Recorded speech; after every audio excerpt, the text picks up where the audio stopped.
Good morning, children. Wish you all a very happy new year. God bless you all with lots of love, peace, and health.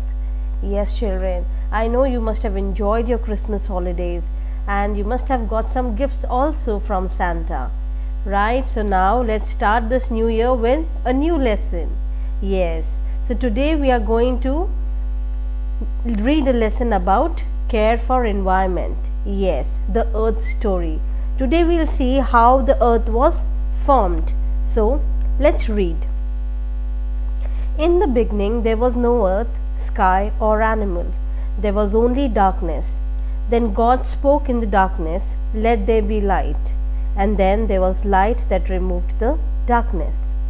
From now on, when it's dark, it will be night, and when it's light, it will be day, said God. Evening came, the night passed, and then the light returned. That was the first day.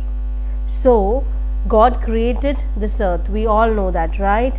So, when God spoke in darkness, He said, it's too dark, so let me have some light. So, when light came, He said, when there is light on the earth, that means it's daytime, and when there is darkness, it means it's night. Present day. If there is darkness all around, what will you feel? What can you do to save electricity? Yes, children. So the story that I'm telling you is a very old story, children, and we will relate it to the present day, that now how can we save electricity. So make sure that you switch off your fans and light if you're not using your room. Make sure that you don't watch TV for 24 hours. Make sure you switch off the TV, you watch it only for few hours. Okay, if there is no requirement of electricity, then don't switch on the tube lights. Let the windows be there open so that you can get nice sunlight. Okay. On the second day, God made earth. He carefully hung a vast blue sky over it. He stood back and admired his creation. That looks good, said God, and the second day was over. So, in the second day, God made earth.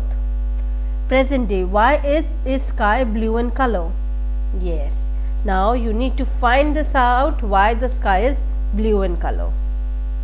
Let's go further with the old tale. The next morning, God looked around and thought, the earth needs to be a bit more organized. So He put all the water in one place and all the dry land in another. When He had finished that, God made plants to cover the land. Daffodils and other beautiful flowers appeared. All sorts of trees and grasses began to grow. It's looking good, said God. And that was the end of the day 3. Yes. So the first day God created light, darkness and light, day and light. The second day God created sun. The third day God created flowers and trees and water and everything. Now the fourth day God looked around and thought, the daylight still needs to be brightened and the night is just too dark. So He made the sun to light the sky during the day and moon and stars to add the bright spark at the night. He hung them in the sky and stepped back to look at His work. This is coming along very well, said God. So now God said that the light has to be little more bright. So what He did, He added sun, right? And He said that the darkness is very dark. So He added moon and few stars to sparkle in the night. And then God was very happy when He saw that. The next day God turned His attention to water that He had collected in the ocean. I wanted this water to be filled with life, He willed. In no time there were millions of small fishes drifting through the shallow water than huge fish swimming in the deep ocean. God made birds too. He created them in different colors and also gave them wings. Now you can fly, He said, and they went soaring through the air in the blue sky. So now God saw that, oh, I have collected some water also. So let there be life in that water. So He added more fishes in the water, a huge big fish also. He made birds also with colorful wings and told the birds that you can fly in the blue sky and enjoy your time. Ah, that is really wonderful, said God. Then the dust came and the sky grew dark. That was the end of the fifth day. So, as the evening passed, it was dark and it was the end of the fifth day. On the sixth day, God created creatures to live on the land. He made lion, the tiger, and bear. Then they all looked fierce and daring. Then God thought of creating something meek and docile. And He made deer, zebra, rabbit, sheep, and cow. He created everything from the small creatures like ants to big ones like elephants and hippopotamus. He threw a glance at his creation and felt happy. So now on the sixth day, God said that there should be more life on the land. So He made animals.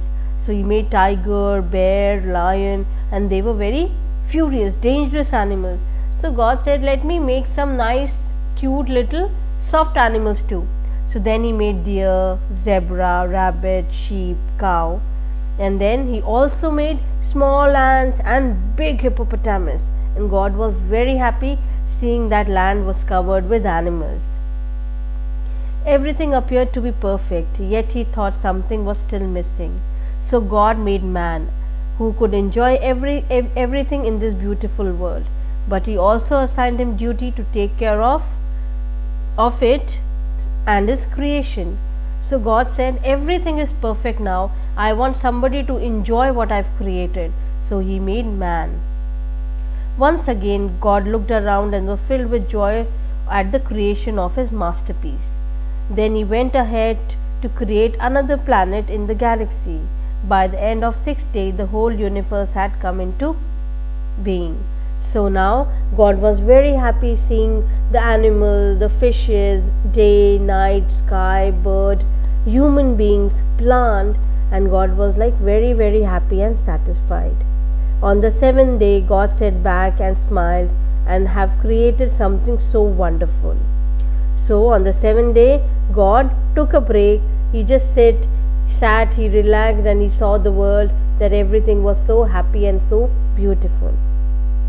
Yes, children, that is the story how the earth was made. Now, do you think today's man is sensible, performing the duties bestowed on him by God? Can you think of some ways man have destroyed nature? Which is the seventh day in the week? Plan and do something to save environment on the seventh day. Yes, children. First thing, do you see that are we doing our duties properly to save the environment, to take care of the environment that God has given us? Are we doing that? We are littering here and there. We are throwing garbage. You see waste material. You see animals are killed. You see people are fighting for there are so much pollution in the air. Okay, so somewhere we are misusing what God has given us, the gift of environment. So as human beings, we should take care of environment, children. We should not cut down trees. We should not litter here and there. We should always love each other, show compassion towards plants, animals, and everything which is surrounded by you, and which makes you look and gives you, a healthy life. And also, children, you should plan on the seventh day, that's a Sunday. You usually are at home. You should always plan something to do. Plant some trees, water your plants, give food to animal, keep everybody happy, keep your surroundings happy. Okay, this way, children, what you will get is, you will get a harmony in life, you will get fulfillment in life, you will be very happy, and you will be fit mentally and physically both. Okay, so this was the story how the earth was made. I hope you liked the story. Read the story once again and start valuing things which are surrounding us. Okay, I will see you in the next class. Till that time, bye bye and take care.